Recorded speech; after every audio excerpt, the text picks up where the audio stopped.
ومولانا محمدا عبده ورسوله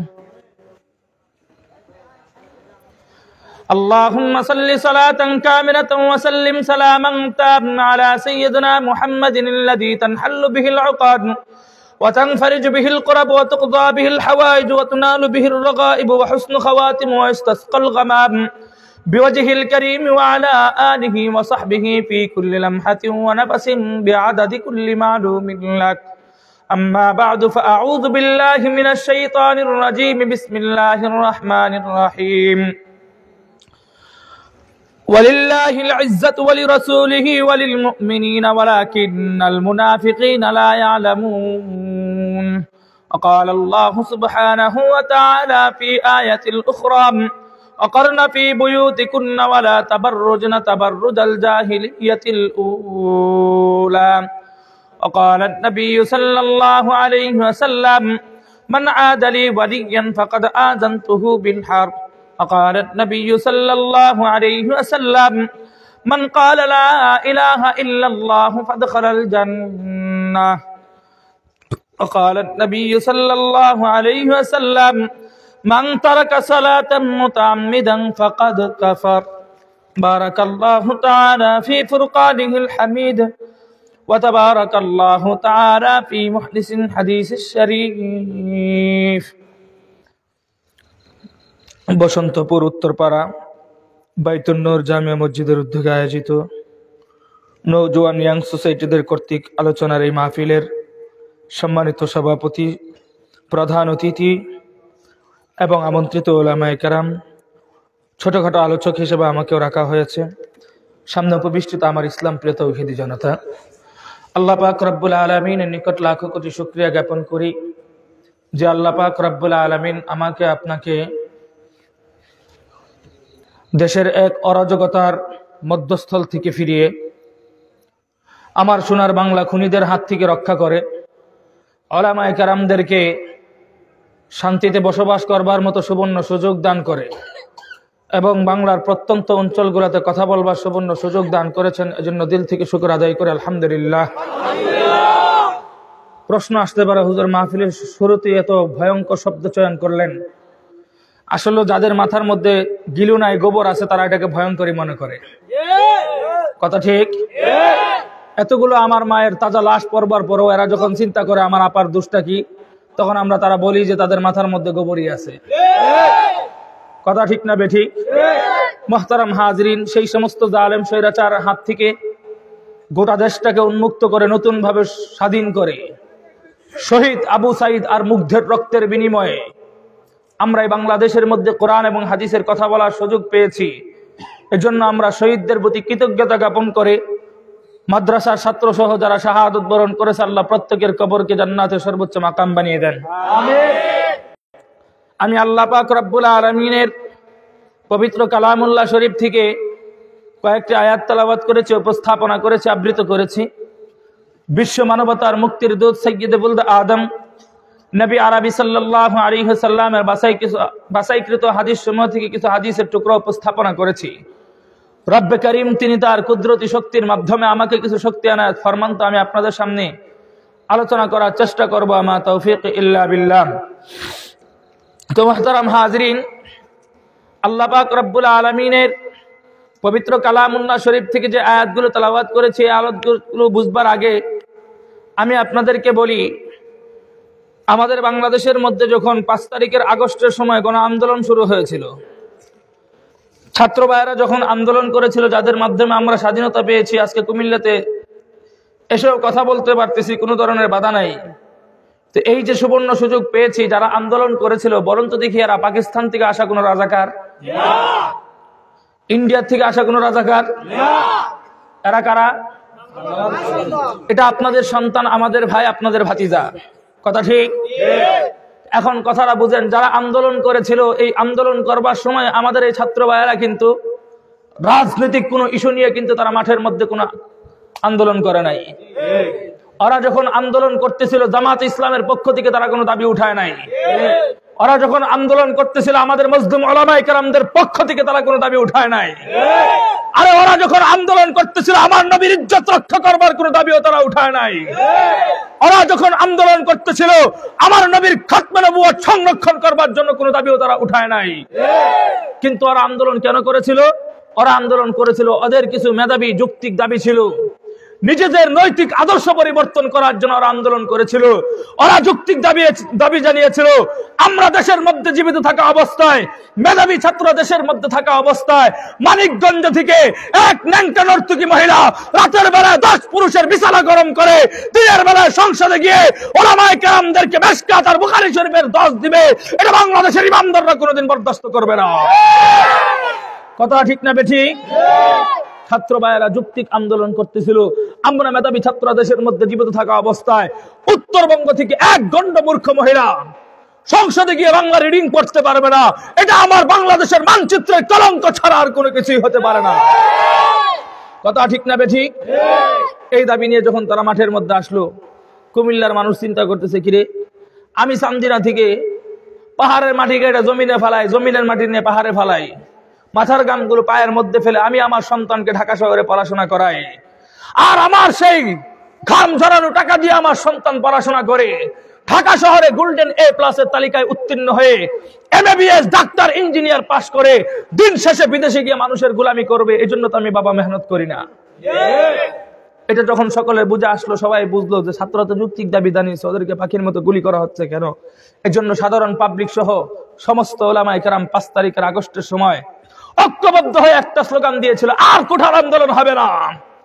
ছাত্র ভাইয়েরা যেমন নিজেদের বুক পেতে দিয়েছিল, বুক পেতেছি গুলি কর, এই কথা যেমন বলেছিল, তারা আল্লাহকে সাক্ষী রাখার জন্য, আল্লাহকে সন্তুষ্ট করার জন্য সেই রক্তের উপর জায়নামাজ বিছিয়ে তারা নামাজও পড়েছিল। ছাত্র ভাইয়েরা বলল ওদের এই অবস্থান থেকে সকল মানুষ পরিষ্কার হয়ে গেল, যারা রাস্তায় দাঁড়িয়ে নামাজ পড়ে খোদার কাছে শান্তি কামনা করে অন্তত পক্ষে তাদের দাবিগুলো কোনোদিন মিথ্যা হতে পারে না। তখন উলামায়ে কেরাম সাধারণ পাবলিক সকলে ঐক্যবদ্ধ হয়ে গিয়ে 5 তারিখে একটা স্লোগান দিল, আর কোন কোঠার আন্দোলন হবে না, একটা আন্দোলন হবে, সেটার নাম হচ্ছে হটাও জালেম বাঁচাও মাজলুম। কথা ঠিক না বেঠিক? হটাও জালেম বাঁচাও মাজলুম। এই কথার পরিপ্রেক্ষিতে শাইখুল হাদিস ইবনে শাইখুল হাদিস পীর সাহেব ফয়জুল করিম দেশের সমস্ত আইনগুলোকে বৃদ্ধাঙ্গুল দেখিয়ে কারফু আইনকে লাথি মেরে ভেঙে ফেলে দিয়ে 5 তারিখে নারায়ে তাকবীর আল্লাহু আকবারের ধ্বনি দিয়ে গোটা বাংলাদেশের মধ্যে 16-17 বছরের জালেম স্বৈরাচারকে জুতা পিটা করে দিল্লি পর্যন্ত পাঠিয়ে দিয়েছে। কথা ঠিক না বেঠিক? কিন্তু এই বিজয় আমরা পাইলাম কেন? এটার মূল হুতা ছিল আমরা সকল জনগণ ঐক্যবদ্ধ ছিলাম। কিন্তু মনে রাখতে হবে, আমরা যদি এই ঐক্যবদ্ধ থেকে আবার যদি বিচ্ছিন্ন হয়ে যায়, যে কোনো দল নতুন করে ক্ষমতায় এসে আবার আমাদেরকে ঠেঙ্গাবে। কথা ঠিক না বেঠিক? আরে এজন্যই তো আমরা বলি, বিগত বছর তুমি আর আমি যদি আমার এই কুমিল্লা চান্দিনা এলাকার মধ্যে সুন্নি আর ওয়াহাবি বলে মানুষের মধ্যে পার্থক্য করবার চেষ্টা না করতাম, আরে আমি আর তুমি যদি এই এলাকার মধ্যে আলিয়া মাদ্রাসার কওমি মাদ্রাসা বলে ডিবেট সৃষ্টি করবার চেষ্টা না করতাম, তাহলে এদেশের লাখো কোটি উলামায়ে কেরামদের উস্তাদুল আসাতিজা শাইখুল হাদিস হেফাজতের মহাসচিব আল্লামা জুনায়েদ বাবুনগরীকে রিমান্ডে নিয়ে মৃত্যুর পথযাত্রী করবার মতো দুঃসাহস কেউ করতে পারতো না। আরে আমি আর তুমি যদি এই জাতির মধ্যে মুসলমানরা দলে দলে বিভক্ত না হয়ে যেতাম, তাহলে এদেশের মানুষের লাখো কোটি মানুষের হৃদয়ের স্পন্দন মুফাসসির কুরআন আল্লামা দেলওয়ার হোসেন সাঈদীকে জেলের ভিতরে বন্দী করে হত্যা করার দুঃসাহস কেউ করতে পারতো না। কথা ঠিক না বেঠিক? তাহলে এগুলা করার দুঃসাহস কেন পেয়েছিল? তার উল্লেখযোগ্য মূল কারণ হচ্ছে আমরা জাতি বিভক্ত হয়ে গিয়েছিলাম, কাজেই বিভক্ত হওয়ার কোনো সুযোগ নাই। তবে যারা রাজনৈতিক চেয়ারের মঞ্চ পাওয়ার জন্য দলে দলে বিভক্ত হচ্ছেন, মনে রাখবেন ক্ষমতা কিন্তু খোদার হাতে, কোন দল চলে যায় বলার কিন্তু উপায় নাই। এজন্যই তো বুঝেন না, গ্রাম থেকে নির্বাচন দিতে চাইতেছে আরেক দল মানতেছে না, বলা তো যায় না কোন দিকে যায় মোড় ঘুরে। তবে বাংলাদেশের মানুষ এটা ভালো করে জানায়, দুইটা রাজনৈতিক দল, একটা আওয়ামী লীগ আর একটা হচ্ছে দল। দল যেহেতু ওরা জানেই যে একটার পর একটা ক্ষমতায় আসে, তোমরা যেহেতু ক্ষমতায় আসবে এটা তো মনে মনে নিশ্চিতই, তাহলে এত বাড়াবাড়ি করার কি দরকার? কথা ঠিক না বেঠিক? উলামায়ে কেরামদেরকে মৌলবাদী গালি দিয়ে তোমাদের ভোটের অংশগুলো কেন কমাইতে যাইতেছো? উল্লেখযোগ্য দুই একজন নেতা ছাড়া তোমাদের পার্সেন্টেজ ভোটগুলো কেন কমাইতেছো? জনগণের সামনে তোমাদের চরিত্র কেন কালারিং করতেছো? তোমরা তো জানোই ওই দল না গেলে তোমরাই ক্ষমতায় আসবে, কেন তোমরা আলেমদের বিপক্ষে অবস্থান করো? কথা ঠিক না বেঠিক? তবে এটা মনে রাখতে হবে, তুমি যেই দলই করো না কেন, আলেমদের বিপক্ষে অবস্থান করলে হয়তো আল্লাহ একদিনে খেলা দেখায় না, দেখায় হয়তো একটু দেরিতে, এমন ভাবে দেখায় গোটা বাংলাদেশের মধ্যে প্রায় 150 বছর পর্যন্ত এই আওয়ামী লীগ জাতিকে কোনোদিন মুখ দেখাইতে পারবে না। কারণ কি? রাজনৈতিক নয়, কারণ হচ্ছে ইসলাম বিদ্বেষী। কথা ঠিক না বেঠিক? তবে দোস্ত, আমাদেরকে মনে রাখতে হবে, এই যে 71-এর সময় যারা শাহাদত বরণ করেছিল, প্রত্যেকটা শহীদ পরিবার আপনারা তল্লাশি করে দেখবেন এরা মুসলমানদের মায়ের সন্তান। 5 আগস্ট যারা শাহাদত বরণ করেছে প্রত্যেকটা শহীদ দেখবেন এরা মুসলমানদের মায়ের সন্তান। কিন্তু আমাদের একটা যৌক্তিক দাবি আছে, আগামী রাষ্ট্রের ক্ষমতায় কে বসবে সেটা আমাদের জানা নাই, তবে আমরা সংখ্যাগরিষ্ঠ মুসলমান সব সময় রক্ত দিয়ে এসেছি, আমরা দেশের মধ্যে সংখ্যালঘু হিসেবে বাঁচতে চাই না। আমাদেরও কিছু যৌক্তিক দাবি আছে। আগামী নির্বাচন কারো সাথে আমাদের বিরোধ নাই, তবে আমাদের যৌক্তিক দাবি হচ্ছে 71-এর পর থেকে 5 আগস্ট আমার এই সোনার বাংলা, বিগত বছর জিয়াউর রহমান আদর্শ রাষ্ট্র পরিচালনা হয়েছে, 71-এর পর থেকে 5 আগস্ট পর্যন্ত আমার এই সোনার বাংলা, বিগত বছর বঙ্গবন্ধুর আমি রবীন্দ্রনাথ ঠাকুরের আদর্শ রাষ্ট্র পরিচালনা হয়েছে। কিন্তু আমরা মুসলমান হিসাবে যৌক্তিক দাবি জানাইতে চাই, আগামীর এই সোনার বাংলা কোন ব্যক্তির আদর্শ পরিচালনা হবে না, আগামীর সোনার বাংলা পরিচালনা হবে তোমার আমার নেতা, সকল ধর্মভিত্তিক মানুষের অভিনেতা মুহাম্মাদের আদর্শ রাষ্ট্র পরিচালনা হবে, মুহাম্মাদের আদর্শ রাষ্ট্র পরিচালনা হবে। আল্লাহু আকবার। ইসলামের শত্রুরা হুঁশিয়ার, সাবধান। ইসলামের শত্রুরা হুঁশিয়ার, সাবধান। এই তাকবীর। মুহতারাম হাজিরিন, কিন্তু আল্লাহ পাক রব্বুল আলামিন তোমাকে আমাকে বিজয় দান করবেন, এটা কোরআনের মধ্যে স্পষ্ট ভাষায় বলে দিয়েছেন। আল্লাহ বলতেছেন, ওয়ালিল্লাহিল ইজ্জাতু ওয়া লিরাসূলিহি ওয়া লিল মুমিনিন। আল্লাহ বলতেছেন ইজ্জত এবং সম্মান এটা আমি দুনিয়াতে দান করেছি নবী এবং রাসূলদেরকে। সুবহানাল্লাহ পড়ি। অতঃপর আমার আল্লাহ বলতেছেন ওয়ালিল মুমিনিন, এই ইজ্জত এবং সম্মান এটা আমি দুনিয়াতে দান করেছি কুমিল্লা সাধারণ পাবলিক চান্দিনার ইমামদারদেরকে। সুবহানাল্লাহ ভাই, যে পড়ে এই মেয়ে এখান থেকে সুবহানাল্লাহ পড়তে দেরি হয়, রহমতের ফেরেশতা তোর জন্য জান্নাতের ভিতরে গাছ লাগাইতে দেরি হয় না। তো আল্লাহ বলতেছেন আমরা হলাম ইজ্জতের জাতি, আমরা হলাম সম্মানের জাতি। কিন্তু দোস্ত বোঝেন, আমি আর তুমি যে সম্মানের জাতি, আমি আর তুমি যে ইজ্জতের জাতি, তা আল্লাহ তো বলতেছে ইজ্জতের জাতি, অথচ গোটা দুনিয়ার পৃথিবীর মানচিত্রের দিকে তাকাইলে দেখতে পারবো গোটা এই পৃথিবীর মধ্যে সবচেয়ে বড় পরাজিত এবং লাঞ্ছিত একটা অবহেলিত একটা জাতির নাম হচ্ছে মুসলমান। তাহলে আল্লাহর এই কোরআন আয়াতের সাথে পৃথিবীর মানচিত্রের কোনো মিল নাই, মিল নাই। তাহলে আপনারা কি বলতে চান, আমার আল্লাহর কোরআন আয়াত কি মিথ্যা বলতেছে? আর আসতে তাহলে আমরা যেটা দেখতেছি এটা মিথ্যা? নো, কোনোটাই তো মিথ্যা নয়। তাহলে আল্লাহর কোরআন আয়াতটাকে সুলসিলা বিশ্লেষণ করবেন কি করে? আমরা এই কথা বলতে চাই, আল্লাহ তো ওয়াদা দিয়েছেন ইমানদারদেরকে ইজ্জত দান করবেন, কিন্তু আমি আর তুমি তো সেই ইমানদার, যেই ইমানদার সারা রাত্র পর্যন্ত চাষটলে বসে বসে টিভি দেখি, আর না হয়তো ঘরে বসে বসে ওয়াইফাই আর ডাটা চালু করে ইউটিউব অথবা ফেসবুক মোতালা করি। মোতালা করবার সময় ফজর আজান দিলে আমরা ঘুম যাই, ফজরের নামাজ নাই। আর আসতে আমি আর তুমি তো সেই মুসল্লি, যে মুসল্লি সকাল 10টা পর্যন্ত ঘুমিয়ে আমার নিজের ব্যক্তিগত কর্মশালায় হাঁটতে শুরু করি, হাঁটার পর জোহর পর্যন্ত ডিউটি শুরু করি, জোহরের আজান হলে আমি গোসল আর খাওয়া দাওয়ার ব্যস্ততায় বাড়িতে চলে আসি, মাঝখানে জোহর নাই, 2টার সময় বের হয়ে আবার কর্মশালায় যাই, কর্মশালায় গিয়ে কর্মকাজ করি, ব্যস্ত থাকি। আসর আজান দিলে আমার কর্মকাজ থেকে আমরা বিরতি নেই, নেওয়ার পর সাথে সাথে খেলার মাঠে গিয়ে খেলা দেখি। এদিকে আমার আসর নাই, খেলা দেখতে দেখতে আসর গেল, হলো মাগরিবের আজান, মাগরিবের আজান হলো, মসজিদে যাব দূরের কথা, আগুন ধরাইতে ধরাইতে আমি আবার চাষটলে যাই।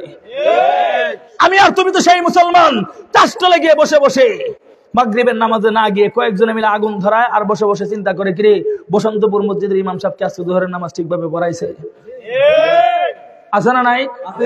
অথচ তিনি ফজর থেকে মাগরিব পর্যন্ত একত্র যায় নাই।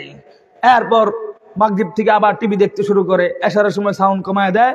এই বেচারা মনে মনে ভাবে এখন যদি বাড়িতে না যাই বিবি আমার ঠেঙ্গাবে, এই জন্য আজানের সময় আস্তে আস্তে বাড়িতে যায়, খানা খায় ঘুম যায়। তাহলে ফজর থেকে আসা পর্যন্ত কোনো নামাজ, আমার আর তোমার ইমানদার ঠিক কিন্তু নামাজ পড়ি না, তাহলে ইজ্জত পাবো কোত্থেকে? কথা ঠিক না বেঠিক? কিন্তু আল্লাহর এই কোরআন আয়াতটাকে আমরা বিশ্বাস করি কিভাবে জানতে চাও? আরে দুনিয়ার সাধারণ পাবলিক, কুমিল্লার কোন যুবক এসে যদি বলে, হামিদি সাহেব আজকে চান্দিনায় আপনি যে এলাকায় মাহফিল করতে আসছেন, সেই মাহফিলের জায়গা মাথার উপর যে আসমান ছিল, সে আসমান আজকে জমিনে রূপান্তরিত হয়েছে, আমরা ইমামদার চোখ বন্ধ করে বিশ্বাস করে নিব, আমাদের কোনো আপত্তি থাকবে না।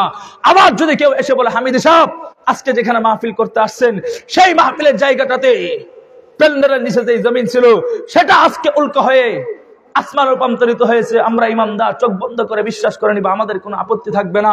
তবে গোটা পৃথিবীর কোন গাঁজাখোর যুবক এসে যদি আমাকে বলে, হামিদি সাহেব আজকে ফজরের পর আল্লাহর দেওয়া কোরআনের এক কালো অক্ষর পরিবর্তন হয়ে গিয়েছে, আল্লাহর দেওয়া কোরআনের একটি আয়াত পরিবর্তন হয়ে গিয়েছে, আল্লাহর দেওয়া কোরআনের একটি বিধান পরিবর্তন হয়ে গিয়েছে, খোদার কসম খেয়ে বলি, আমরা সাধারণ ইমানদার হতে পারি, 5 ওয়াক্ত নামাজ না পড়তে পারি, সপ্তাহে জুমা হলেও তো পড়ি, আরে বেটা জুমাও না পড়তে পারি, 2 ঈদের নামাজ হলেও তো পড়ি, 2 ঈদের নামাজ নাও পড়তে পারি, কারোর জানাজার তো যাই।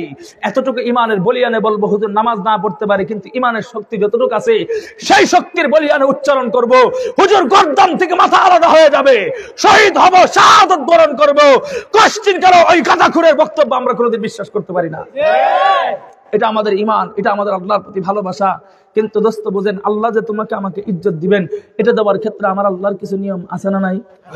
আর আসতে কইলা দেখেন, শুধু কি তাই, আমার আল্লাহ যে গোটা দুনিয়া পরিচালনা করে, এটার ক্ষেত্রে আমার আল্লাহর কিছু নিয়ম আছে না নাই? দেখেন আমার আল্লাহ কোরআনের মধ্যে চমৎকার ভাষায় বলতেছেন, قل أرأيتم إن جعل الله عليكم الليل سرمدا إلى يوم القيامة من إله غير الله يأتيكم بضياء أفلا تسمعون। আমার আল্লাহ বলতেছে, কয় দেখো তোমাদের মাথার উপর রাতের বেলায় যে অন্ধকার আছে, সে অন্ধকারটাকে আমি আল্লাহ স্থির করে দেই, দাঁড় করায় দেই।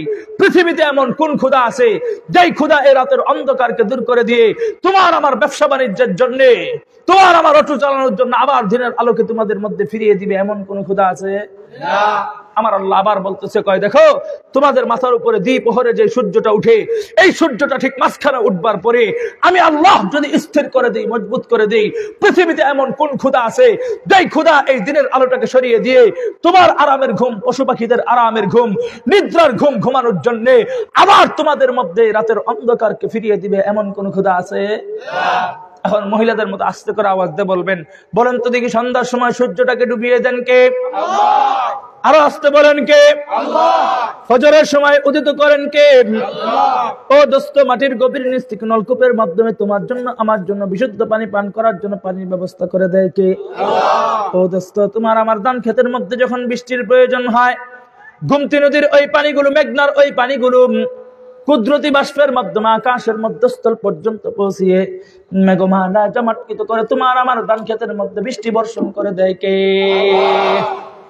ও দোস্ত, এগুলো হচ্ছে আমার আল্লাহ তাআলার নিয়ম, এগুলো হচ্ছে আমার আল্লাহ তাআলার রীতি, এগুলো হচ্ছে আমার আল্লাহ তাআলার নীতি।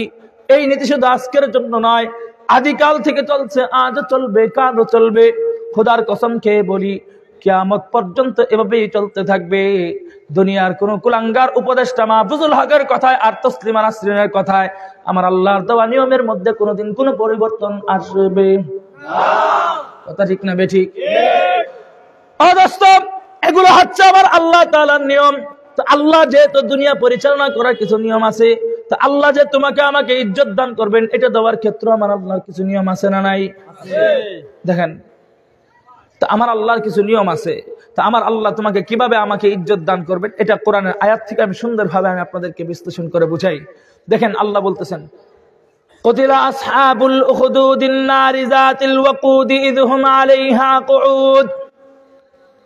আরবের পার্শ্ববর্তী একটা এলাকায়, আমার নাম শুনছেন? মুসলমান অনেকেই না শুনবার কথা, তার কারণ হচ্ছে আমরা শুধু বংশীয় মুসলমান, আমাদের রক্তের সাথে মদিনাওয়ালার কোনো সম্পর্ক নাই। অধিকাংশ মানুষের রক্তের সাথে আমেরিকা এবং চায়নার ব্লাডের সম্পর্ক। কেন বললাম? আরে এটার বলার যৌক্তিক কারণ আছে।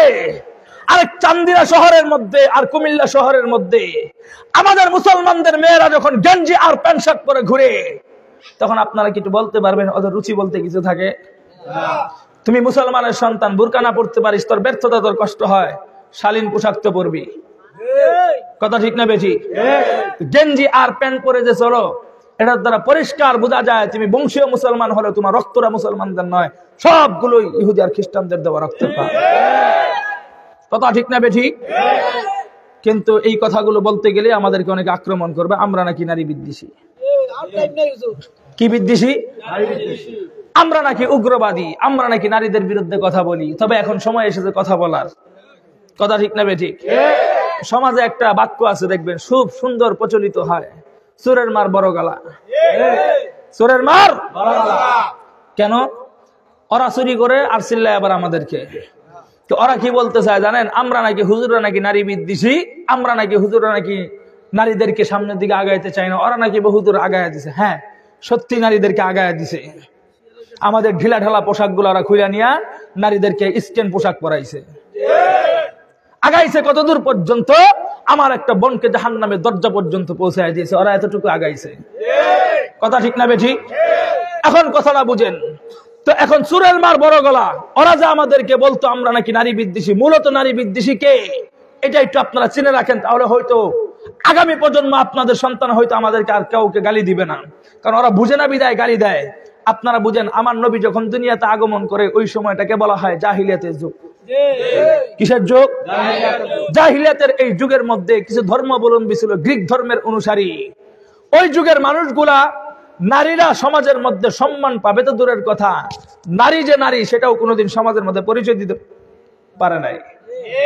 তো ওই জাহিলিয়াতের যুগের মধ্যে আল্লাহ পাক রব্বুল আলামিন জাহিলিয়াতের বর্বরকে ধ্বংস করে দেওয়ার জন্য গোটা পৃথিবীর মধ্যে রহমত স্বরূপ হিসাবে প্রেরণ করলেন রাহমাতুল লিল আলামিন, সরদারে কায়নাত, সাইয়্যিদুল আম্বিয়া জনাবি মুহাম্মদুর রাসূলুল্লাহ সাল্লাল্লাহু আলাইহি ওয়াসাল্লাম। তিনি ওখানে আগমন করলেন। আগমন করবার পরে তিনি বিচিত্র চিত্র দেখতেছিলেন যে নারীরা ইজ্জত পাবে তো দূরের কথা, বরঞ্চ বাবার নিজের সন্তান জন্ম দিয়ে 2-2.5 বছর হলে নিজের হাতে নিয়ে কুয়ার মধ্যে ফেলে দেয়, মাটির নিচে পুঁতে ফেলে। এই দৃশ্য যখন উপলব্ধি করতেছিল তখন আমার নবী সবে মাত্র 23 বছরের ব্যবধানে, কয় বছর? কথা বলেন, কয় বছর? 23 বছরের ব্যবধানে আমার নবী ঘোষণা করে দিলেন ইন্নাদ দীনা ইনদাল্লাহিল ইসলাম। পৃথিবীর মধ্যে সবচাইতে মনোনীত এবং পছন্দনীয় ধর্মের নাম কি ভাই? ইসলাম। এই ঘটনা যখন বলে দিলেন, বলে দেওয়ার পর আবার ঘোষণা করলেন এই ইসলাম ধর্মের অনুসারী যারা হবে, এই ইসলামকে যারা সারেন্ডার করে মেনে নিবে, তারা যদি কেউ জান্নাতে যেতে চায়, খবরদার মায়ের পায়ের নিচে ছাড়া তার জান্নাতের দরজা খুঁজে পাওয়া যাবে না। তার মানেটা কি? আমার নবী নারীদের ইজ্জত বাড়িয়ে দিয়েছেন, কাজেই মুসলমান কেউ হলে নারীদেরকে খারাপ দৃষ্টিতে দেখা যাবে না। আগের যুগের মানুষরা নারীদেরকে ভোগের যন্ত্র মনে করত, ওরা নারীদেরকে দর্শনের যন্ত্র মনে করত, ওরা নারীদেরকে কাজের দাসী মনে করত, ওরা এমনও মনে করত বাবা নিজের মেয়েকে কেন হত্যা করতো জানেন? বাবার ধারণা থাকতো যে মেয়ে বড় হলে আমাকে যৌতুক দিয়ে বিয়ে করাইতে হবে। বলুন তো দেখি ওই রূপটা এখন আমাদের সমাজে আসছে কিনা? নাই?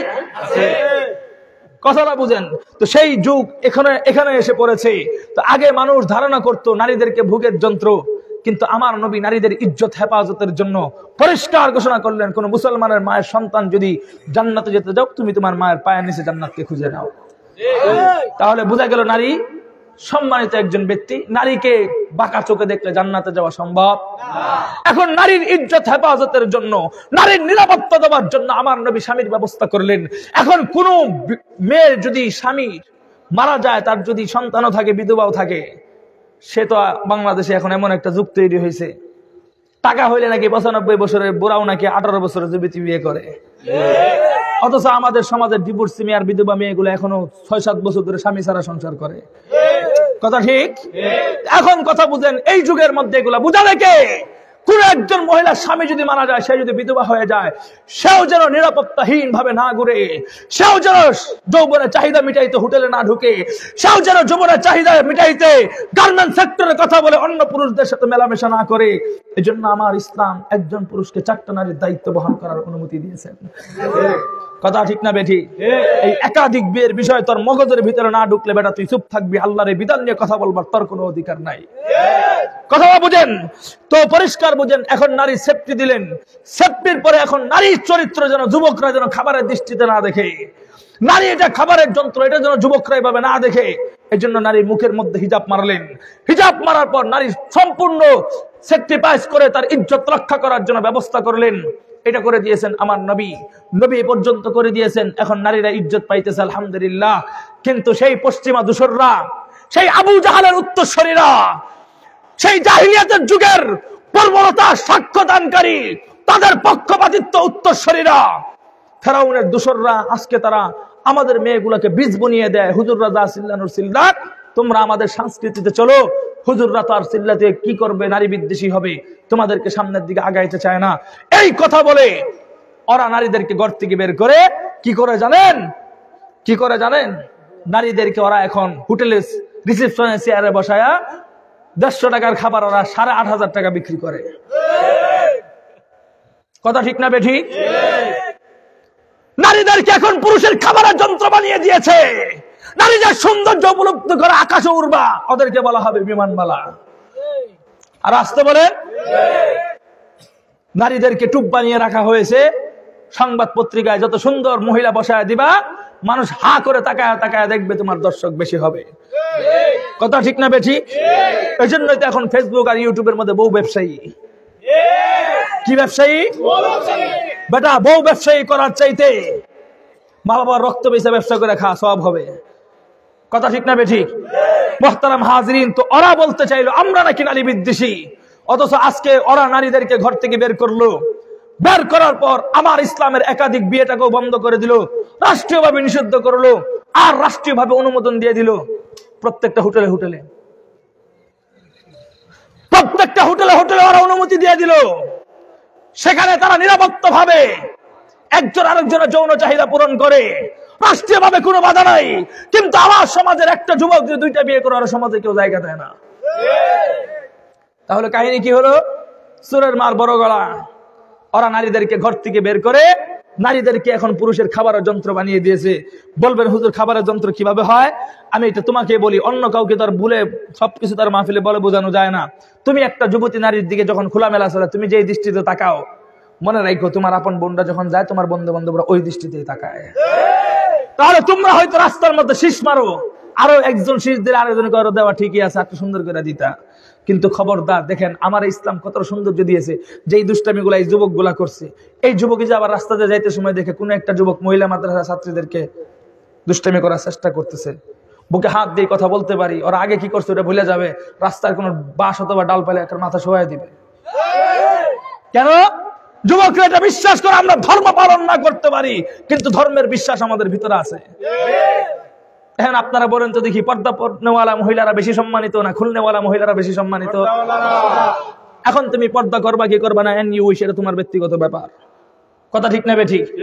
কিন্তু আমাদেরকে বুঝাইলো কি, আমরা নারীদের ইজ্জত রক্ষা করবার জন্য, নারীদের সৌন্দর্য রক্ষা করার জন্য ওদেরকে আমরা ডেকে ডেকে ওখানে ফি বুয়ুতিকুন্না ওয়ালা তাবাররুজনা তাবাররুজাল জাহিলিয়াতিল উলা, জাহিলিয়াতের সেই বর্বরতা থেকে আমার বোন আমার মাকে রক্ষা করার জন্য আমরা গলা ফাটায় কথা বলি। ওরা আমাদেরকে নাকি বলে আমরা নাকি নারী বিদ্বেষী। তলে তলে গিয়ে দেখো ওরা নারী উপভোগী। কথা ঠিক না বেঠিক? আল্লাহ সমস্ত চরিত্রহীন নারী উপভোগীদের হাত থেকে আমার দেশের মানচিত্রের নারীগুলাকে হেফাজত করুন, সকলে বলে আমিন। তো যেই কথা বলতেছিলাম, আরবের পার্শ্ববর্তী একটা এলাকার নাম কি বলেন? ইয়ামান। ইয়ামানের মধ্যে একজন বাদশা ছিল। এই বাদশা নিজেকে নিজে খোদা দাবি করতো, নাউজুবিল্লাহ বলে। তো খোদা যখন দাবি করতো ভালো কথা, হঠাৎ করে একদিন তিনি তার হাতের দিকে তাকায় দেখে ফুলের পশম গুলা সাদা হয়ে যাইতেছে, দাড়িগুলা শুভ্রতায়, মাথার চুলগুলা সাদা হয়ে যাইতেছে। তো বসে বসে ভাবতেছে, কিরে 2 দিন পরে যদি আমি মিনহা খালাকনাকুম ওয়া ফিহা নুঈদুকুম ওয়া মিনহা নুখরিজুকুম তারাতান উখরা হয়ে যাই, তাহলে আমার এই এত সুন্দর গদিটা দখল করবে কে? কত বড় খোদা চিন্তা করছেন। চেয়ারে বসে বসে ভাবতেছে ও মারা যাবে, ও বলে আবার খোদা। ভালো কথা। এখন দেখবেন কোন বাদশা কিন্তু নিজের বুদ্ধি দিয়ে চলে না, সব মন্ত্রী উজিরের বুদ্ধি নিয়ে চলে।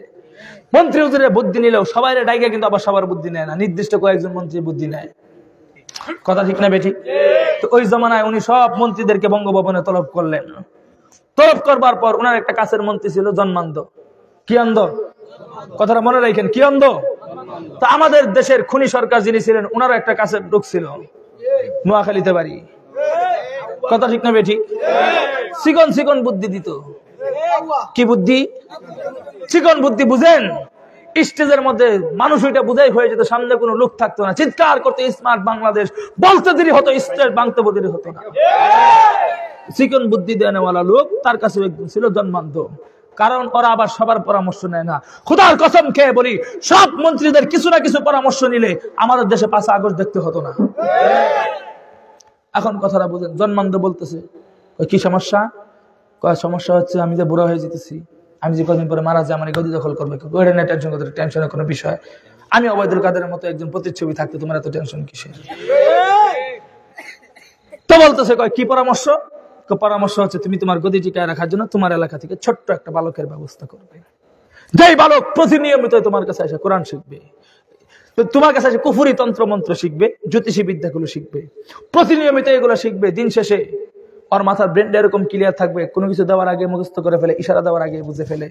তোরা কুফরি তন্ত্র মন্ত্রগুলো শিখাবা। প্রাইভেট পড়ানো যখন শেষ, কানে কানে ওরা বলে দিবা, পৃথিবীতে আল্লাহ বলতে কেউ নেই, আমি তোর খোদা। আস্তে কন, তো এটা তুমি বলে দিবা। কয়টা বললে পরে কি হবে? কেউ আস্তে আস্তে এই জ্ঞান নিয়ে বড় হবে, সুঠাম দেহের অধিকারী হবে। সামনে সামনে আস্তে আস্তে কোনো একদিন ও HM সরকার হবে। বুঝেন নাই? কি হবে? HM সরকার হবে। আর না হয়তো হবিগঞ্জের ওই যে বেশি কথা বলে না সুমন, সুমনের মতো হবে। এরপরেও যে না হতে পারে তাহলে শামীম ওসমান হবে। কথা বুঝেন নাই? তো বলতেছে সুঠাম দেহের অধিকারী হবে, ও আস্তে আস্তে বড় হবে, ওরাই না তোমার গদিতে বসায় দিব। তুমি যখন বুড়া হয়ে যাবা, আমরা তোমাকে বিচারপতি মানিকের মতো হাত পা ভেঙে কলা গাছে শোয়াই দিব, শ্মশান ঘাটে পাঠাই দিব। তো বললো সুন্দর পরামর্শ। তোমার মতো কাওয়া কাদের মতো লোক না থাকলে আমি এটা রাষ্ট্র পরিচালনা করি কি করে? তোমার পরামর্শ মানা হবে। ঠিক আছে, তুমি ছোট্ট একটা বালকের ব্যবস্থা করো। বাদশার কথা অনুযায়ী সাথে সাথে ছোট্ট একটা বালকের ব্যবস্থা করলো। যে বালক প্রতিদিন বাদশার কাছে গিয়ে এখন কুফরি তন্ত্র মন্ত্র শিখে। কিন্তু ঘটনাক্রমে ওই যে জন্মান্ধের মতো আরেক অন্ধরা যে কাওয়া কাদের আমাদের দেশে থাকবে, এটা তো আমরা জানতাম না। তো অনেক আগের ইতিহাস। কিন্তু ওদের মতো লোক যে আমাদের দেশে ঢুকবে এটা তো আমরা জানি না। ওই ওরা আইসা আমাদের দেশের মধ্যে এখন শিখিয়ে দিছে যে মসজিদের হুজুররা যতই মাইকে ডাকুক, মক্তবে ছাত্রছাত্রীরা সকাল সকাল মক্তবে চলে আসো, হুজুরের টাকা হুজুরের করতে দেখ, হুজুর আমরা 3000 টাকাতে কামনা রাখছি, প্রতিদিন ডাকতে হবে। এত ছাত্র আসুক আর না আসুক, অথচ যারা এই দায়িত্ব দেয় এরা এদের পোলাপান মক্তবে দেয় না, পাঠায় সকালবেলা ক্রসিং আর প্রাইভেটে। কথা ঠিক না বেঠি? তো ওইখানে কুফরি তন্ত্র মন্ত্র শিক্ষা দিত। এটা তো মুসলমানদের দেশ, কুফরি তন্ত্র শিখাইতে পারে না। এই জন্য এমন জ্ঞান শিক্ষা দেয় যেটা ইসলামেও নাই, কুফরিতেও নাই। কি শিখায়? হাট্টিমা টিম টিম গোড়ার ডিম, যার কোনো ইতিহাস নাই। কথা ঠিক না বেঠি? ওইখানে শিখাইছে প্রাইভেট শেষে বলে দিবা আল্লাহ বলতে কেউ নাই। এই কথা তো বাংলাদেশে কোনো সারে যদি বলে ওর বংশ সহ অস্তিত্ব নষ্ট করে ফেলবে।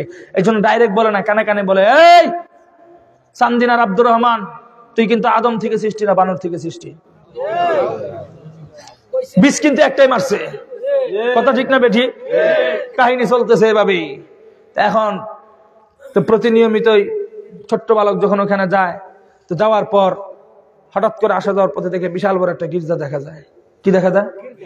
গির্জা দেখা যায়। তো গির্জার ভিতরে তার মন চলে গেল, কিরে এত মানুষ এখানে উপস্থিত হয় কেন? ব্যাপারটা কি ভিতরে যায় দেখা দরকার। ছোট্ট এই বালক হঠাৎ করে একদিন ভিতরে গেছে, যাওয়ার পর সেখানে গিয়ে দেখে আসমানি কিতাব থেকে, তাওরাতের কিতাব থেকে মানুষদেরকে একজন ধর্মীয় আলোচক শিক্ষা দিচ্ছেন, পৃথিবীতে মানুষরূপী মানুষ কোনোদিন মানুষের খোদা হতে পারে না। রাস্তে না। তোমার আমার রব কে? আল্লাহ। আরো আসতে বলেন কে? আল্লাহ।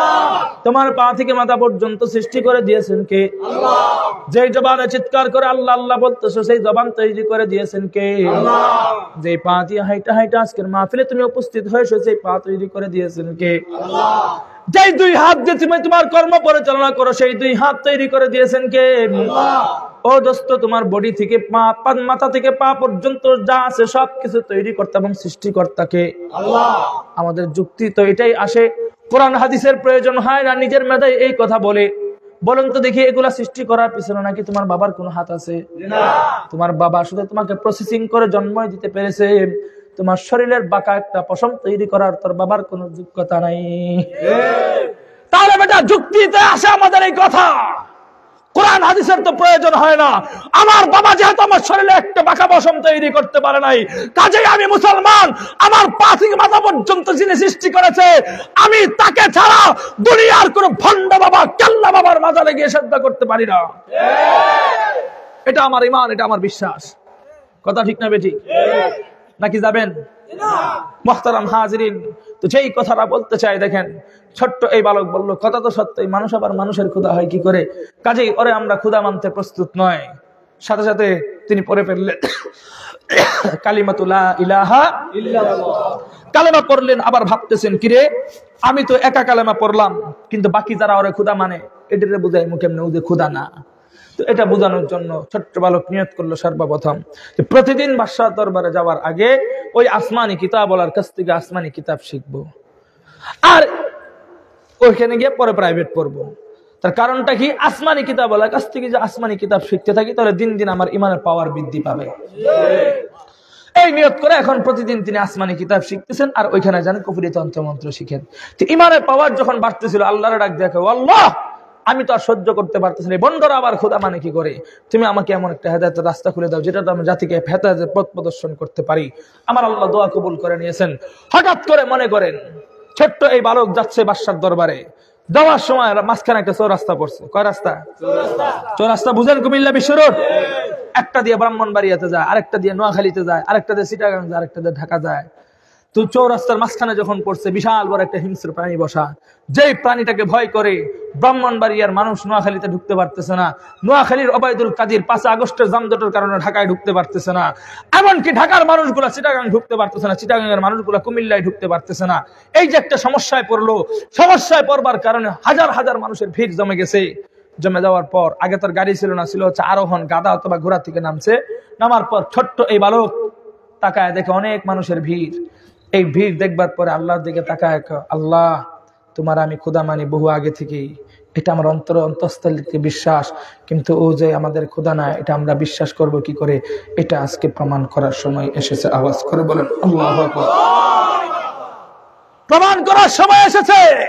কাজে আমি ছোট্ট এই বালক ছোট্ট একটা পাথর নিব, তোমার জাতি নাম আর সিফাতি নামের উপর শপথ করে ছোট্ট এই পাথরটি নিক্ষেপ করব। নিক্ষেপ করতে দেরি হবে, হিংস্র প্রাণী যেন মরতে দেরি না হয়। আমার আল্লাহর কাছে দোয়া করতে দেরি হয়েছে, আমার আল্লাহ দোয়া কবুল করতে দেরি হয় নাই। সাথে সাথে ছোট্ট এই বালক ছোট্ট একটা পাথর নিয়ে বিশাল বড় হিংস্র প্রাণীর উপর যখন নিক্ষেপ করলো, নিক্ষেপ করতে দেরি হয়েছে, সাথে সাথে হিংস্র প্রাণী দুনিয়াতে মৃত্যুবরণ করতে দেরি হয় না। এই কাহিনী যখন গড়াইছে উপস্থিত সবাই দেখে কি দেখে না? দেখে। আর আসতে ওরা বসে বসে ভাবতেছে কিরে এতটুকু একটা বালক এতটুকু একটা পাথর দিয়ে এত বড় একটা প্রাণী মেরে ফেললো, নিশ্চিত ওর ভিতরে কিছু আছে। বাংলাদেশের মানুষের ধারণা করতেছে কিরে এতটুকু একটা বালক এতটুকু একটা গলা দিয়ে সেই নেত্রকোনা পূর্বদলা থেকে করে চিল্লানি দিলে রাষ্ট্রপতি আর প্রধানমন্ত্রী সিয়াসহ কাফে, বোঝা যায় রফিকের ভিতরেও কিছু আছে। ধারণা করছে যে কিছু আছে, কিছু যেহেতু আছে, যা জিজ্ঞেস করে কিরে তুই এত বড় ক্ষমতা কোত্থেকে দেখাইলি, এত বড় ক্ষমতা কোত্থেকে ঘটাইলি? ছোট্ট বালক বলতে খবরদার, ঘটনা আমি ঘটাই নাই, ঘটনা দেখাইছি আমি, ঘটাইছেন কে? আল্লাহ। আর আসতে বলে আল্লাহ। আরে এই কথাটাই যদি মাজারপন্থীরা বিশ্বাস করতো, খোদার কসম খেয়ে বলতে পারি, তাহলে সুন্নিদের সাথে আমাদের কোনোদিন মারামারি হতো না। কারণটা কি, ওরাও পীর মানে আমরাও পীর মানে, কিন্তু একটু বেশ কম আছে। আর বেটা পীর তো আমরাও মানে, আউলিয়াদেরকে শ্রদ্ধা করি। এই গত কয়েকদিন আগে হাটাদারি থেকে ঘুরে আসছি, আহমদ শফির কবর জিয়ারত করলাম, বাবুনগরীর কবর জিয়ারত করলাম। বেশি দিন হয় না, 3-4 দিন আগে সিলেট থেকে শাহজালালের কবর জিয়ারত করে আসছি। কয়েকদিন আগে বাইজিদ মুস্তামির কবর জিয়ারত করছি। ব্রাহ্মণবাড়িয়াতে যতবার যাই তাজুল ইসলাম ফকরা বাঙ্গালের কবর জিয়ারত করি। ব্রাহ্মণবাড়িয়াতে যতবার যাই আল্লামা বড় হুজুর রহমতুল্লাহি আলাইহির কবর আমরা জিয়ারত করি। ব্রাহ্মণবাড়িয়াতে যতবার যাই মুফতি আজম মুফতি নুরুল্লাহর কবর আমরা জিয়ারত করি। ব্রাহ্মণবাড়িয়াতে যতবার যাই আল্লামা হাফেজ জুবাইর আহমদ আনসারীর কবর আমরা জিয়ারত করি। ময়মনসিংহ যতবার যাই বালিয়ার পীর সাহেবের কবর জিয়ারত করবার চেষ্টা করি। কিন্তু আমরা পীরদেরকে মানি ঠিক, কিন্তু এই কথা বিশ্বাস করি আমাদের পীররা মাঝে মাঝে অনেক কিছু দেখান, কিন্তু ঘটান কে? আল্লাহ। আর এই জন্যই তো আমরা বলি আমাদের সিলেটের গহরপুরের পীর সাহেব মাঝে মধ্যে আসর পড়তেন, সিলেটে মাগরিব পড়তেন, ময়মনসিংহে কিভাবে পড়তেন সেটা আল্লাহ ভালো জানে, উনি দেখাইতেন ঘটাইতেন কে? আল্লাহ। কথা ঠিক না বেঠি? কিন্তু আমাদের সুন্নি ভাইরা এটা বিশ্বাস করে, পীরই দেখায় পীরই ঘটায়। কাজেই কোনো কিছু সফলতা অর্জন করতে হলে সর্বপ্রথম তোমাকে একটা সিদ্ধি ধরাইতে হবে, এরপর মাটির হাঙ্কি নিয়ে মাজারে যাইতে হবে। কথা ঠিক না বেঠি? এখন কথাটা বুঝেন। ছোট্ট বালক বলতেছে ঘটনা দেখাইছি আমি, ঘটাইছেন কে? আল্লাহ। ওরা তো আল্লাহ বলতে বন্ড খুদা ছাড়া আর কাউরে ছিলেন না। ওরা বলতে আল্লাহ কেডায়? আবার আমার একজন আল্লাহ আছে। হাসা হ্যাঁ কেডায়? আমার আল্লাহ তোদের বন্ড খুদার আল্লাহ। আর আসতে কন এই কথা যখন বলছে, বলবার পরে বলতে কয় সত্যি যদি তাদের আল্লাহ থাইকা থাকে, তোর আল্লাহরা যদি বলতি আমাদের শরীরের কুষ্ঠরোগ গুলো যেটা ভালো করে দিত, বাচ্চা তখন বিভাগে পড়ছে, বাচ্চা বিভাগে পড়ে আল্লাহ বেঈমান বড় যাতে খারাপ, বেঈমান বড় যাতে খারাপ। আমি আরো বিস্তারিত আলোচনা ছিল কিন্তু পরিবেশটা হচ্ছে না দিকে আমি যত বাতাসি চাপায় শেষ করতেছি। তো যাতে খারাপ কাজে এই বেঈমানটা যদি এখন রোগ ভালো না করতে পারে তোমার কালেমা অস্বীকার করবে, সুযোগ দিও না। আমাকে একটু শক্তি দাও, ওদেরকে একটু ভালো করে দিই, তোমার খাজানায় কি কম আছে। আমার আল্লাহ কাছে বলতে দেরি হয়েছে, আল্লাহ দোয়া কবুল করতে দেরি হয় নাই। সাথে সাথে ছোট্ট এই ভালো কুষ্ঠরোগী মানুষদের পিঠের মধ্যে হাত বুলাইতে দেরি হয়, সাথে সাথে কুষ্ঠরোগীর মানুষগুলো দুনিয়াতে সুস্থ হয়ে যায়। এই খবর চলে গেছে উজিরের কাছে। উজিরের কথা মনে আছে? কেডায়?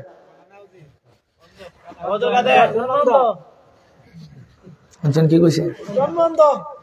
জন্মান্ধ ব্যক্তি। তো আপনারা তো কেউ কনফেডারেশন থেকে বলছেন, কিন্তু সিলেটে একবার জিজ্ঞেস করছিলাম, গহরপুর হুজুরের মাদ্রাসার পাশে জিজ্ঞেস করছিলাম তো কোন উজির, এক বাক্যে তিনবার জিজ্ঞাসা করছি, তিনবারই একই উত্তর দিয়েছে, ওবায়দুল কাদের। আমি কাদের কথা জিজ্ঞাসি? কোন উজির? জন্মান্ধ উজির। উজিরের কাছে খবর গেছে, কিরে কুষ্ঠরোগী মানুষদের শরীরের মধ্যে হাত দিলে যে রোগ ভালো হয়ে যায়, আমি জন্মান্ধ গেলে যে আমার দুটা চোখ ভালো হয়ে যায়। আওয়াজ করে বলেন আল্লাহু আকবার।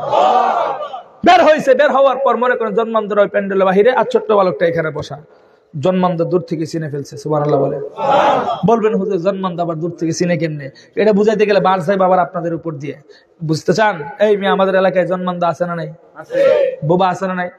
প্রতিবন্ধী সবই আছে। খেয়াল করবেন আমাদের সাথে ওদের মাথার ব্রেন গুলো অনেক ভালো। কেন ভালো থেকে জানতে চাও? আরে বেটা আমাদের সমাজের প্রতিবন্ধী বোবারা তোমার মতো আমার মতো 24 ঘন্টা ইউটিউবে আর টিকটকে আর গুগলে গিয়ে একটা ব্লু ফিলিং আর সিনেমা দেখে না। যেখানে আমাদের ব্রেন এসে তাদের মাথার ব্রেন গুলো অনেক ভালো থাকে, তোমরা বললেও ঠিক না বললেও। এখন কথাটা বুঝেন, দূর থেকে চিনে ফেলছে। তিনবার পরে জিজ্ঞেস করতে, কিরে তুই না সেই বালক যেই বালকটা আমি পাঠিয়েছিলাম আমার বাদশার কাছে ক্ষুধাইত্বের জ্ঞান শিখবার জন্য?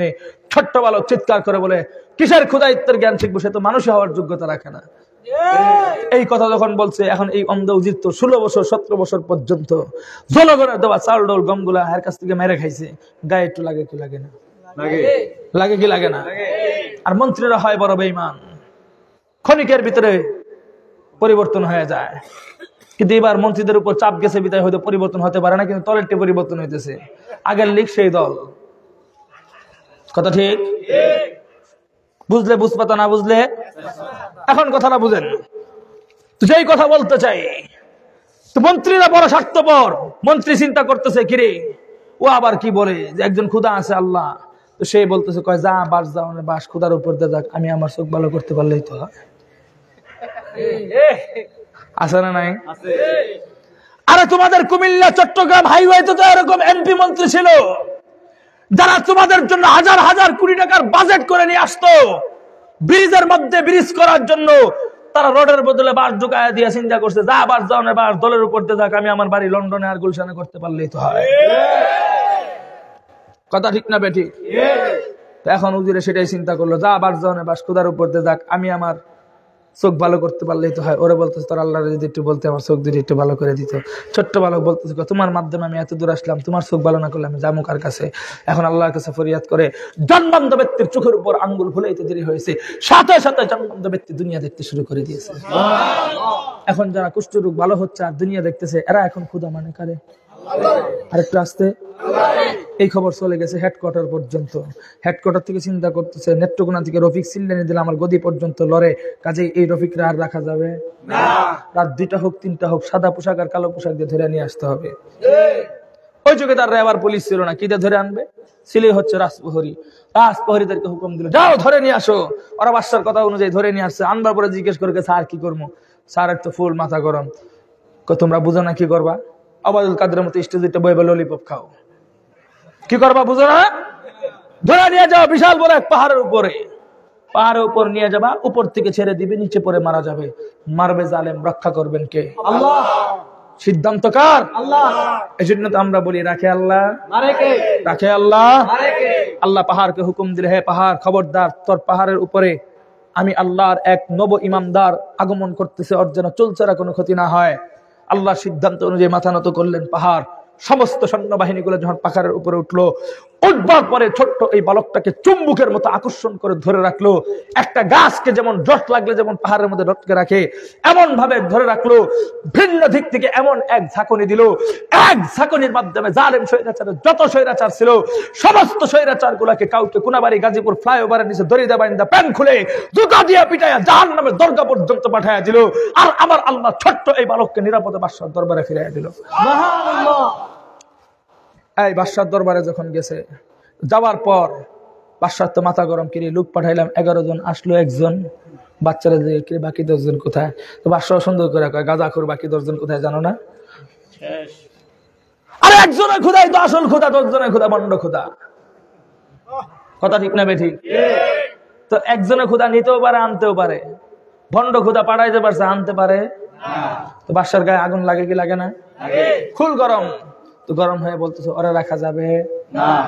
তোর যেহেতু রাখা যাবে না, সিদ্ধান্ত নিচ্ছে, আবার যাও ধরে নিয়ে যাও, বিশাল বড় এক সাগরের উপর নিয়ে যাবা, নৌকার মধ্যে উঠাবা, উঠায় নিচে ছেড়ে দিবে, নিচে পরে মারা যাবে। মারবে জালেম, রক্ষা করবেন কে? আল্লাহ। এজন্যই তো আমরা বলি রাখে আল্লাহ। সেই সিদ্ধান্ত অনুযায়ী আল্লাহ নৌকাকে বলে দিল, হে নৌকা, 16-17 বছর ধান পুরায়া নৌকা চালায়া যে নৌকা চালাইছো, ওই নৌকা কিন্তু এই নৌকা না। কাজে এই নৌকার মধ্যে আমার বাচ্চা যেন নিরাপদ থাকে। এই কথা বলে দিল। নৌকা কান পেতে শুনে রাখলো। সাগরের মাঝখানে যাওয়ার পর নৌকা ছোট্ট ওই বালকটাকে চুম্বকের মতো আকর্ষণ করে ধরে রাখলো। ভিন্ন দিক থেকে সাগর এমন এক ঢেউ দিল, এক ঢেউয়ের মাধ্যমে সমস্ত সৈন্যবাহিনী গুলাকে ফেরাউনের মতো চুবানি দিয়ে, বিচারপতি মালিকের মতো কলাপাতায় শোয়ায় দিয়ে খোদার দরবার জাহান্নাম পর্যন্ত পৌঁছায় দিল। কাউকে দাড়ি কাটায় দরবেশ বানায় আবার সেই পথে হাঁটানো শুরু করলো। আর আমার আল্লাহ ছোট্ট এই বালককে নিরাপদে বাদশার দরবারে ফিরিয়ে দিল। বাদশার দরবারে যখন ফিরে যায়, এখন বাদশার মাথা ঠান্ডা না গরম? কেমন গরম? 3-4 আগস্ট। কয় 4 আগস্ট? 3-4 আগস্ট ফুল মাথা গরম। সারাদিন ব্রিফিং করা হচ্ছে, আসো গণভবনের প্রত্যেকটা বাথরুমের দরজা সহ খোলা, কিন্তু কেউ আসতেছে না। এখন যেহেতু মাথা গরম হয়েছে, ছোট্ট বালক সার্জিসের মতো চিকন বুদ্ধি দিয়ে মেরে দিলেন, তুমি আমাকে মারবা? মারতে চাও আমাকে? বুক পেতেছি, গুলি কর। এই ইসলামকে রক্ষা করবার জন্য, মজলুম এই জাতিকে রক্ষা করবার জন্য আমরা এক সাইদ নয়, হাজার আবু সাইদ যুগে যুগে মুগ্ধের মতো জীবন দিয়ে যাবে। বুক পেতেছি, গুলি কর। ছোট্ট বালক বলতে, আমাকে মারবি? আবু সাইদ মুগ্ধের মতো মার, কিন্তু আমার একটা পরামর্শ আছে। কি পরামর্শ? তোমার এলাকায় যারা তোমাকে খুদা মানে, তোমার যারা তলমৈতন করে সারাদিন, ওদেরকে তোমরা ডাকবা। ডাকবার পরে ওদের জন্য বিশাল বড় একটা ভাতের হোটেল দিবা। কিসের হোটেল? না খাইতে চাইলে পাড়া ধরে খাওয়াবা, প্রয়োজনে বুকের ভিতরে পিস্তল ঠেকায় এরপর খাওয়াবা, তারপরে ভাত খাওয়াবা। ভাতের হোটেলের মাঝখানে বিশাল বড় একটা ফাঁসির মঞ্চ অথবা শুল তৈরি করবা। যেই শুলের মধ্যে তুমি আমাকে উঠাবে, উঠানোর পর তুমি তোমার নিজের হাতে তীর নিক্ষেপ করবে, কিন্তু শর্ত আছে। কত সব শর্ত মানতে রাজি আছি, তারপর তোর মতো রফিকরা রাখা যাবে না। তো সব শর্ত মানতে রাজি আছি। বল কি শর্ত? শর্তটা হচ্ছে, তুমি যখন আমাকে মারবা, মারবার সময় শুধু এতটুকু কথা বলবা। কি কথা? যে আমি এই ছোট্ট বালকটাকে হত্যা করতেছি সেই রবের নামে, যেই রব গোটা দুনিয়া সৃষ্টিকর্তা এবং আমি ভণ্ড খোদার সৃষ্টিকর্তা। এতটুকু কথা যদি বলতে পারো, তাহলে তুমি আমাকে শেষ করতে পারবে। বাদশার মাথার স্ক্রুপ ছিল ডিলা। কি বলতে চাচ্ছে আর কি করতে চাচ্ছে কিছুই বুঝতেছে না। কারণ বাদশা যদি এতটুকু কথার অর্থ যদি বুঝতেন যে এই কথাটা বললে সামনে কি হবে, তাহলে হয়তো আমার দেশের প্রধানমন্ত্রী হয়তো কোনোদিন বলতেন না, চাকরি শুধু আমি মুক্তিযোদ্ধাদের সন্তানদেরকে দেবো না, রাজাকারের বাচ্চাদেরকে দিব। এতটুকু কথা বললে 5 তারিখে কি হয়, এটা যদি উনি বুঝতো, কোনোদিন বলতো না। মাথার স্ক্রুপ ঢিলা, বুঝতে পারে নাই। বলছে যে আমি এই কথার ওজন আমি নিতে পারবো। বলছে সিদ্ধান্ত করে, ঠিক আছে। সব আয়োজন করা হলো। বাদশাও আয়োজনের মাঝখানে এসে ছোট্ট বালককে যখন তীর নিক্ষেপ করবে, নিক্ষেপ করবার সময় বলতেছিল, আমি এই ছোট্ট বালককে হত্যা করতেছি সেই রবের নামে, যেই রব গোটা দুনিয়ার সৃষ্টিকর্তা এবং এই ছোট্ট বালকের সৃষ্টিকর্তা। এই কথা বলে তীর নিক্ষেপ করতে দেরি হয়েছে। তীর ছোট্ট বালকের বাম কাঁধের ভিতর নিক্ষিপ্ত হয়ে ছোট্ট এই বালক শাহাদাত বরণ করে খোদার দরবার জান্নাতে চলে গিয়েছে। বলেন তো দেখি, উপস্থিত সবাই দেখে কি দেখে না? সবাই ভাবতেছে, কি রে, আমাদের এলাকার ছোট্ট এক বালককে হত্যা করতে গেলে ওর বাহিনী আছে, লোক আছে, আরেক খোদার নাম নিল কেন?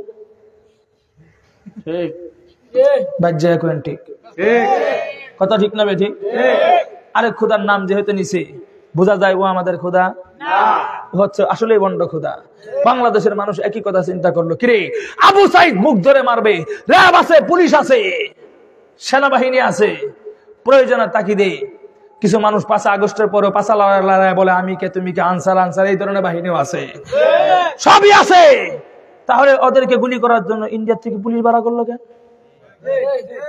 রাস্তা ইন্ডিয়া থেকে যেহেতু পুলিশ ভাড়া করেছিল, নিশ্চিত বোঝা যায় ও আমাদের দেশের প্রধানমন্ত্রী ছিল না। ওদিকে সবাই চিৎকার করে বলে উঠলো, ও যেহেতু আমাদের খোদা না, কাজেই আমরা ওর খোদা মানতে পারি না। সকলে একসাথে চিৎকার দিয়ে পড়ে উঠলো কালিমাতু লা ইলাহা ইল্লাল্লাহ। আর বাংলাদেশের মানুষ তো মুসলমান, কালেমা পড়ার প্রশ্নই আসে না। 5 তারিখে সকলে ঐক্যবদ্ধ হয়ে নতুন ভাবে কণ্ঠ ছেড়ে আওয়াজ দিয়ে বললো নারায়ে তাকবীর, আল্লাহু আকবার। এক স্লোগানের মাধ্যমে গোটা বাংলাদেশটাকে বিশ্বজয় করলো। বিশ্বজয় করার পর ওইখানে আমাদের দেশে তো হেলিকপ্টার উঠছে, আগে তো হেলিকপ্টার ছিল না, যাবে কোথায়? যাওয়ার তো পথ নাই। তো মানুষ যখন বিপদে পড়ে যায়, সে ছোট হোক আর বড় হোক, যেভাবে হোক বাঁচার চেষ্টা করে। কথা ঠিক না বেঠিক? আরে মানুষ কিভাবে বাঁচার চেষ্টা করে এটা আয়না করে ইতিহাস শুনলে বোঝা যায়। মানুষ কি জন্য কিভাবে বাঁচার জন্য চেষ্টা করে এটা আবরার হত্যার কথা স্মৃতি মনে করলে বোঝা যায়। আর একটা মানুষ বাঁচার জন্য কতটুকু চেষ্টা করে, তোমরা যারা আমাদের রাজনীতিবিদদের সন্তানদেরকে পর্যন্ত গুম করে দিয়েছো, ওদের ইতিহাস শুনলে আমরা বুঝতে পারি মানুষ কিভাবে বাঁচতে ইচ্ছা করে। কথা ঠিক না বেঠিক? সেই সিদ্ধান্ত অনুযায়ী সাথে সাথে এখন বাদশা তার হেলিকপ্টার নাই, ওখানে তার ওয়াকারুজ্জামান ছিল না, ধরো উপরদা পাঠায় দিবে। কথা বুঝেন নাই? একদিন ওয়াকারুজ্জামানের ব্যাপারে প্রশ্ন আসবে, কেন উপরে পাঠিয়ে দিছিল? মুহতারাম হাজরিন, কিন্তু কথাটা বুঝেন, সিদ্ধান্ত হচ্ছে সাথে সাথেই যে এখন কি করবে। কোন সিদ্ধান্তের কুল কিনারা না পেয়ে বাদশা সিদ্ধান্ত নিল, কতিলা আসহাবুল উখদুদিন নারি যাতিল ওয়াকুদি ইযহুম আলাইহা কুউদ। যারা এই কালেমা পড়বে ওদের জন্য বিশাল বড় বড় অগ্নিখণ্ড তৈরি করো, অগ্নিখণ্ডের ভিতরে ঢুকায় দাও।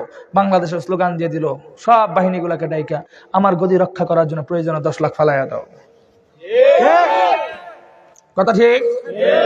একই সিদ্ধান্ত চললেন। বাদশার কথা এখন সবার তো মানতে হবে। মানবার জন্য কি হলো, ধরে নিয়ে গেল, যার যার ইচ্ছা ওখানে নিয়ে ফেলে দিচ্ছে। এমন সময় একজন মহিলা তার কুলের শিশু কিনা আগুনের পাশে দাঁড়ায় রয়েছে। দাঁড়িয়ে দাঁড়িয়ে ভাবতেছে, কিরে আমি কি আগুনে ঝাঁপ দিব নাকি ভণ্ড খোদাকে মানবো? এই কথাগুলো যখন বলতেছিল, আমার আল্লাহ মহিলার কপালে হেদায়েত রেখেছিল। এই মাহফিলে প্যান্ডেলের পিছনে কথা বলে কে? আজব মানুষ তো। মানুষের আক্কল বরদ্দ বলতে কিছু নাই নাকি এগুলো? কথাটা বুঝেন তো। যেই কথা বলতেছিলাম, ছোট্ট এই বালক শিশুটাকে কুলের মধ্যে নিয়ে আগুনের পাশে দাঁড়ায় দাঁড়া ভাবতেছে আমি এখন কি করব এই নিয়ে যখন ভাবতেছিল, ভাবতে ভাবতে যে চিনি ভাবতেছেন যদি আমি আগুনে ঝাঁপ দিই তাহলে আমার বাচ্চাটা যাবে। এখন কুলের শিশু, প্রত্যেকটা মহিলা বাচ্চা জন্ম দেয় তো মা ডাক্তার শোনার জন্য। কথা ঠিক না বেঠিক? তার তো একটা সন্তানের প্রতি মায়া আছে। আবার চিন্তা করছে যদি আগুনে ঝাঁপ দিই বাদশার কাছে যাই তো আমার আল্লাহকে মানতে পারতেছে, তার মানে ও আল্লাহরই মানে। এই ধরনের যখন কনফিউশনে পড়তেছিল, দেখবেন আপনি যদি একা ব্যক্তিগত ভাবে নামাজ পড়ার চেষ্টা করেন, আপনার আল্লাহ রাস্তা খুলে দিবে। আর নিজের যদি মন মানসিকতা না থাকে তাহলে আপনি যুক্তি দিতে পারেন আমার চাচা পড়ে না, খালা পড়ে না, আমি পড়বো কেন? কথা ঠিক না বেঠিক? এখন কথাটা বুঝেন তো। মহিলা যখন ভাবতেছিল, আমার আল্লাহ উপর থেকে মহিলার ওই কুলের শিশুর জবান খুলে দিয়েছে। ছোট্ট শিশু ডাক দিয়ে বলে, মাগো তুমি যে আগুন দেখতেছো এটা দুনিয়ার কোনো স্বাভাবিক আগুন নয়। এই আগুন তো সেই আগুন যে আগুন মিসলে নারে ইব্রাহিম, আগুনের মধ্যে ইব্রাহিম ঝাঁপ দিয়েছিল। ঝাঁপ দিতে দেরি হবে, খোদার দরবার জান্নাতে যাইতে দেরি হবে না। বলতে দেরি হয়েছে, সাথে সাথে মহিলা তার কুলের শিশুকে নিয়ে আগুনের মধ্যে ঝাঁপ দিল। ইতিহাস বুঝেন, আগুনে ঝাঁপ দিতে দেরি হয়েছে, আমার আল্লাহ আগুনকে ডাক দিয়ে বলতেছে, হে আগুন, এতক্ষণ তুই একটা জালেমের নিয়ন্ত্রণে চলছিলি, তোর যে একজন খোদা আছে তোর মনে আছে? হ্যাঁ ভালো করে মনে আছে। তাহলে আমি তোরা হুকুম করতেছি, তোর পিছনে কোনো লোক দিতে পারবো না, তুই নিজে হাঁটবার চেষ্টা কর। যেই জালেমের হাত থেকে ছোট্ট একটা শিশু পর্যন্ত নিরাপদ থাকতে পারে না, কাজে সেই জালেমের ক্ষমতার গতিতে রাখবার প্রয়োজন নাই। যেই জালেমের হাত থেকে 3-4 আগস্টের তারিখে ঢাকা শহরে 5 তলা বিল্ডিং এর কাঁচের গ্লাস ভেদ করে আমার মায়ের কুলের শিশুকে পর্যন্ত শাহাদত করে দিয়েছে, সেই জালেম কোনোদিন ক্ষমতায় টিকতে পারে না। আমার আল্লাহ হুকুম দিয়েছে, হে আগুন ওঠ। উঠবার পর সকল জায়গাগুলোকে জ্বালিয়ে পুড়িয়ে দে। ঠিক একই কাহিনী হয়েছে, সমস্ত জায়গাগুলোকে পুরো সারখার করে দিল। ওই এলাকার মধ্যে খোদার কালেমার পতাকাকে উত্তোলন করে দিল। বাংলাদেশে একই কাহিনী হয়েছে, নারায়ে তাকবীর আল্লাহু আকবারের ধ্বনি দিয়ে জালেম স্বৈরাচারদেরকে এরকম ইতিহাস বাংলাদেশে হয় নাই, জুতা পেটা করে দেশের বাইরে পাঠাইছে। আর গোটা বাংলাদেশের সমস্ত শিরকের আস্থানা, মূর্তি এবং মাজার গুলাকে ভেঙ্গে করিয়ে দিয়েছে। কথা ঠিক না বেজি? তাহলে বোঝা গেল এই বিজয়ের মাধ্যমটা আমরা পেয়েছিলাম ঐক্য স্লোগানের মাধ্যমে। এই ঐক্য জাতির মধ্যে যতদিন থাকবে, খোদার কসম খেয়ে বলি, আমাদের ইসলামের সৌন্দর্য টিকে থাকবে। সর্বশেষ বক্তব্য, আগামীর রাষ্ট্র কে চালাবে সেটা আমাদের দেখবার বিষয় নয়, কিন্তু আমরা যেহেতু সংখ্যাগরিষ্ঠ মুসলমান, সংখ্যালঘু নয়, সেই হিসাবে প্রত্যেকটা মানুষের ঈমানের দাবি থাকতে হবে। নির্বাচনের আগে সংসদের মধ্যে আমার আল্লাহর প্রতি পূর্ণ আস্থা ফিরিয়ে দেওয়া, সংসদ থেকে পতিতার লাইসেন্স আর মদের লাইসেন্স বাতিল করা, এই তিনটা বিষয় সংগঠিত না হওয়া পর্যন্ত আমার দেশের ইসলাম প্রিয় তৌহিদি জনতা নির্বাচন বরদাস্ত করবে না। نصر من الله وفتح قريب وبشر المؤمنين وآخر دعوانا الحمد لله رب العالمين. درشقي اللهم صل على محمد وعلى آل محمد كما صليت على إبراهيم وعلى آل إبراهيم إنك حميد مجيد. ربنا آتنا في الدنيا حسنة وفي الآخرة حسنة وقنا عذاب النار. رب ارحمهما كما ربياني صغيرا. أي رب العالمين পরওয়ারদিগার, তোমার কিছু গরিব আল্লাহ, তোমার কিছু খাস বান্দারা এত রাত্র গভীর পর্যন্ত বসে বসে আলোচনা শুনেছে, অথচ এদের মধ্যে অনেক মানুষ আছে যারা সারাদিন কোনো কাম কাজ করে নাই, পাগলের মতো ঘোরাফেরা করেছে, তারপরে ঘরের ভিতরে রয়েছে, মাহফিলে আসতে পারে নাই, কিন্তু এরা সবাই কষ্ট করে মাহফিলে এসে সময় দিয়েছে। আল্লাহ এদের জিন্দেগির সমস্ত গুনাহ খাতাগুলোকে তুমি মাফ করে দাও। আর রব্বুল আলামিন এই মাহফিলকে যারা অর্থ দিয়ে, শ্রম দিয়ে, বুদ্ধি দিয়ে আল্লাহ আয়োজন করেছে, আল্লাহ তাদের মেহনত গুলোকে কবুল মঞ্জুর করে নাও। আর রব্বুল আলামিন পরওয়ারদিগার, পর্দার অন্তরালে অনেক মহিলারা দোয়া করতেছে, গো মালিক, তাদের যেই মনের আশা আছে, বাসনা আছে, প্রত্যেকের মনের আশা এবং বাসনাগুলোকে কবুল মঞ্জুর করে নাও। আর রব্বুল আলামিন পরওয়ারদিগার, তোমার কাছে ফরিয়াদ করতেছি আল্লাহ, তোমার কাছে ফরিয়াদ করতেছি, আমাদের দেশের বাহিরে যে সমস্ত ভাইয়েরা আছে আল্লাহ, প্রবাসী আল্লাহ গো, তারা দেশের মায়া ত্যাগ করে, ফ্যামিলির কথা চিন্তা করে দেশের বাহিরে যায় কাজ করে, আল্লাহ তোমার কাছে বিচার দিয়ে গেলাম, এদের ঘরে অনেক কালনাগিনী বউ আছে যারা দেশে বসে বসে বিদেশের ওই স্বামীগুলাকে প্রেসার দেয়। আল্লাহ ওই মহিলাগুলাকে তোমার নিজের কুদরতি হাত দ্বারা ধ্বংস করে দাও। আর রব্বুল আলামিন, যারা নিজে তো টাকা পয়সা উপার্জন করতে পারেই না, আর বাহির থেকে যে টাকা পয়সা গুলো নিয়ে আসে, আয়না আয়না পরকিয়া করে, আয়না স্বামীর টাকাগুলোকে নষ্ট করে, আল্লাহ ওই সমস্ত মহিলাদের হাত থেকে প্রবাসী ভাইদেরকে তুমি হেফাজত করো আল্লাহ। আর রব্বুল আলামিন, অনেক মহিলারা টাকা দিয়েছে মাহফিলের জন্য, দোয়াও চেয়েছে, আল্লাহ প্রত্যেকের টাকাগুলো কবুল মঞ্জুর করো। আর রব্বুল আলামিন, আজকে আমরা আমিন বলার সুযোগ পাইতেছি। গত বছর এই মাহফিলে অনেক মানুষ বসছিল, যারা গত বছর দোয়া করেছিল কিন্তু এই বছর নাই, আগের বছর বসছিল, এই বছর নাই, অন্ধকার কবরে শায়িত আছে। আল্লাহ আমরাও যে সামনে বছর মাহফিলে বসতে পারবো তারও কোনো গ্যারান্টি নাই।